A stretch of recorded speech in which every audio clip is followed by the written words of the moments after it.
Agents of Mayhem from Volition. Kyle Hilliard. Hi. You recently reviewed this game. This is from Deep Silver. Feels like a THQ joint, but it's not. Volition's free from them. Yeah. Finally got away from the tyranny. Tyranny of the Saints Row license to make a game that some argue should have just been a Saints Row game. Yeah, it's funny. I feel like, because when you look at the Metacritic, I'm actually higher kind of on this game. Oh, that hasn't come up. That's interesting. I've enjoyed it more than I think a lot of viewers haven't. And it's weird because it puts me on the defensive to be like, I got to be like, man, this game's fun. You guys are going to really like this game. But ultimately, I'm kind of like, yeah, it's a good game. It's an 8. It's fun. 8 is above a meh score, so? I feel like. Yeah.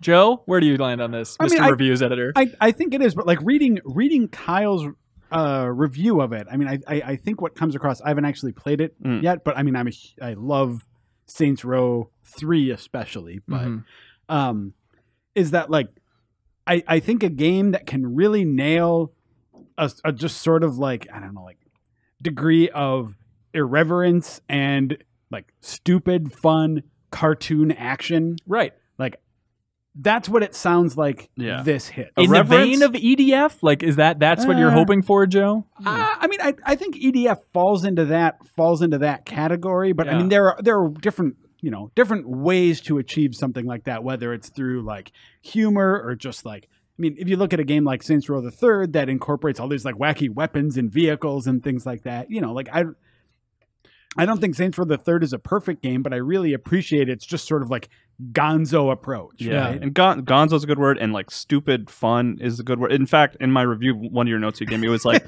you use the word stupid and dumb like too much. We need to take out a couple. That might be a hint, but it's a charming thing about the game. Like, I meant it in a nice way. I think the one stupid that stayed in the review is like, the story in this game is stupid, but I mean that in like a charming way. Cartoonish, just bombastic explosions. It's driving feels good, shooting feels good, characters are fun, but self-aware stupid? Is that the overall tone of the game? No, it's just like stupid action one-liners and stuff like that. And the character, like one of the missions, for example, is like you have to kind of retrace your steps because you got like way too drunk the night before, and you have to figure out what happened. And like you find out that you entered like a robot fighting tournament by mistake because you were too drunk, and then you tried to steal art from some collector or something like that. So it's like weird, goofy stuff like that, which is.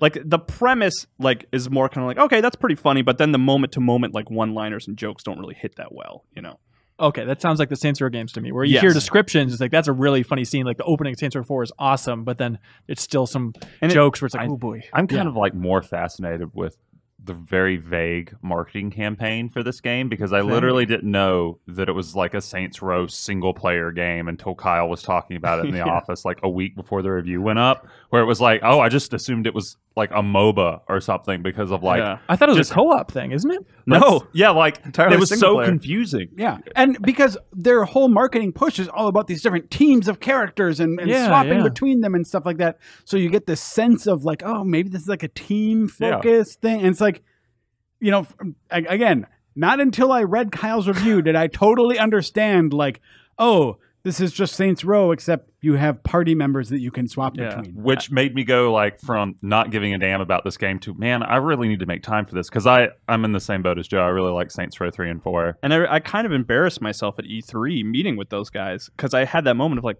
wait, this is a single-player game? Like, this is an open-world single-player shooter? And it's like, yeah, that's what it is. Well, I mean, even Kato went and played it for us, like a preview thing, and he came back and he was like, yeah, I don't know what the hook is. I don't really get this game yet. Yeah, I could see that. Having only played it for a few minutes, I could totally understand why Kato was, I don't want to say Kato was confused, because I don't think that was the case, but maybe even Volition didn't quite understand what they wanted to do. So what is the hook? Just the zaniness and the gameplay feels great? It's not a great open world game, but it's a good action game. Like, the action is fun, and then there's sort of interesting strategy and sort of character interaction in the fact that you can switch between 3 characters at any time, and they're all distinct and they have their own abilities and characteristics. And again, the impression I get is that like the characters is a big part of the appeal here too, like unlocking a bunch of like zany superhero style like abilities and things that you use to like fight around in the world, right? Yeah, that's totally fair.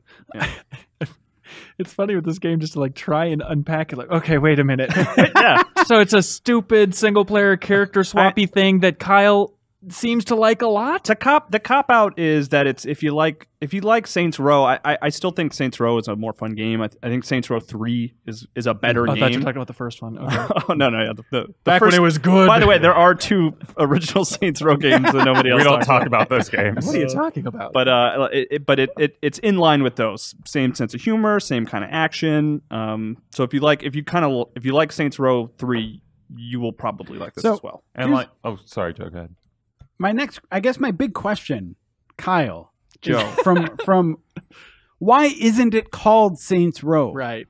I think we all applaud Volition for wanting to do something new, to innovate for once for this industry, and then to tie it back so concretely. But again, the icon for this game, like when you install it, is like a blockier version of the fleur-de-lis of the Saints Row iconic. Icon? Is the question? Is it marketing cowardice? And Johnny Gat's in the game too, right? Yeah, it's DLC. Yeah. Oh. There are, and I didn't finish Gat Out of Hell. I didn't play Gat Out of Hell, but I guess that the ending kind of sets up alternate universes. Yeah, it does actually. Okay, so this could have been a spin-off. They could have called it Saints Row: Agents of Mayhem. Is it the same world? I think it's like another dimension. It's like a Nier Automata situation with just constantly weird branches. I think so. And there's actually like moments in the story where they kind of play with that idea a little bit near the end. Kind of like different dimensions and stuff like that, but I'm not going to go into that. Okay.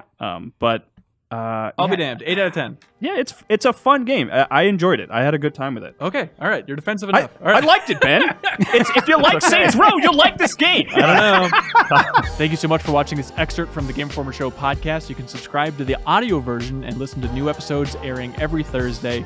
We cover big games on the horizon, games that we've just reviewed. We have long-form developer interviews, a lot of fun stuff. So check it out every Thursday.